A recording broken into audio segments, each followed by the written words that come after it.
Hello, I'm Ollie and I am part of the workshop team here in Tru7 Kesgrave. Here we've got a Hydrema 912G fitted with a custom-made dust suppression unit.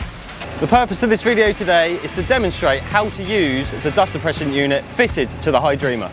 So firstly, you're going to fit your 6-inch hose onto the inlet pipe.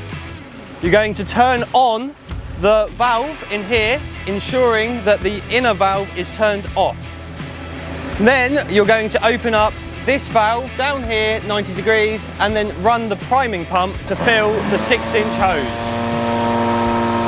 There is a very small delay in between turning the pump on and water coming out as it fills up the 6-inch hose.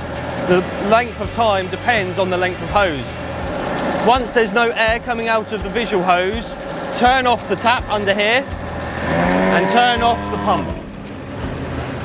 Now we're back around the front of the machine.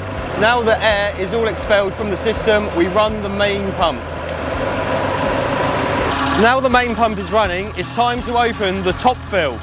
This will enable the water to now travel from the pump up the tube into the tank at a rate of 2,000 litres a minute. Once you have followed these simple steps, the Hydrema and water bowser is ready to use.